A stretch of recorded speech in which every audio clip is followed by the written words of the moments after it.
The late James Matthews has been described as a man of courage who spoke truth to power.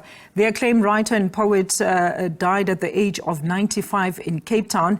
Matthews was bestowed the National Order of Ikamanga in 2004 for his achievements in literature, journalism, as well as commitment to the struggle for a non-racial South Africa.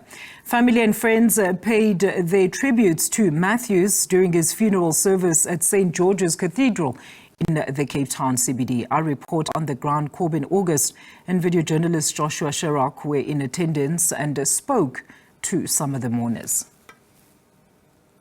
Oh yes, greetings to you and to the viewers. Indeed, we are still here at St. George's Cathedral here in the Cape Town CBD, where the funeral service for the late James Matthews, renowned poet and writer, has just concluded. During the service, family, friends and loved ones all paid tribute to the legendary James Matthews, and it was just a celebration of his life and just a way of commemorating everything and all his legacy that he left behind. But joining us now to give us a first-hand account of the experience with James Matthews, we are joined now by struggle stalwart and friend of James Matthews, Paulo Jordan. So thank you so much for your time. Thank you for joining us. So maybe we can just take us through your experiences with the late James Matthews and what you remember. Well, I would say the most important thing about James Matthews was his humanity and his commitment to humanity. It came through in his writing, it came through in his humor, it came through in how he conducted his life. James was perhaps fortunate, having lived through the worst times in South African history, to have actually experienced freedom and democracy towards the end of his life. And he made his own specific contribution to that, both in terms of his writing and in terms of his activities. During the hopeful years of the 70s and the 80s, when it was clear that freedom in South Africa was in reach, James Matthews played an outstanding role in the United Democratic Front here at home in terms of mass mobilization and in terms of driving forward the forces of democracy, which in the end compelled the apartheid regime to capitulate and go to negotiations. So his is a contribution which is quite outstanding, not only in terms of South African literature, but I think in terms of African and world literature as well.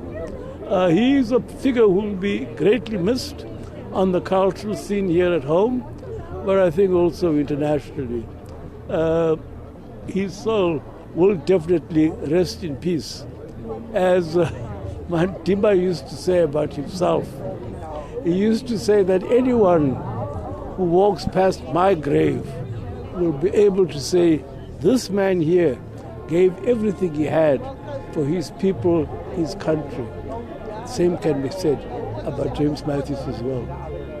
Wonderful. And then maybe you can just describe to us your relationship with the late James Matthews. Well, I did know him well personally. I only got to know him very late in both our lives.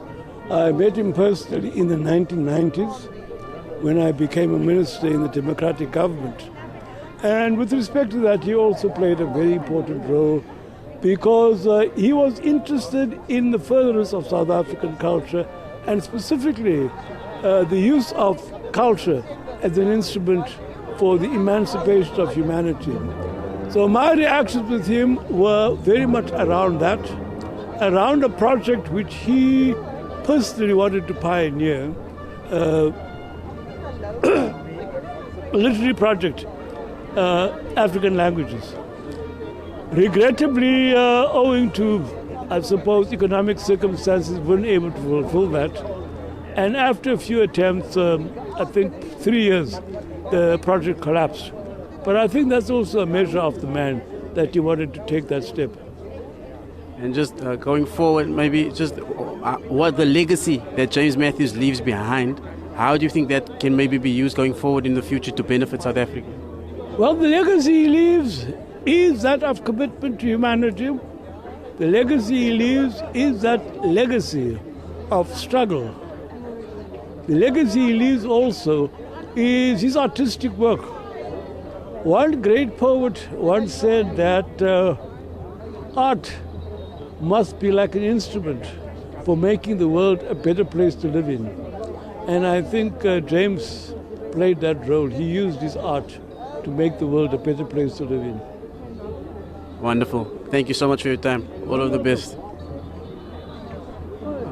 Well, of course, that was a struggle stalwart, Pallo Jordan, who was one of the speakers here at the funeral service of the late James Matthews, which was held here at St. George's Cathedral in Cape Town. Of course, Jordan just speaking about the legendary contributions that Matthews made throughout his lifetime, and also just saying that his legacy will be used to benefit South Africa going forward, and he leaves a lasting, rich legacy that can help also to improve conditions in South Africa.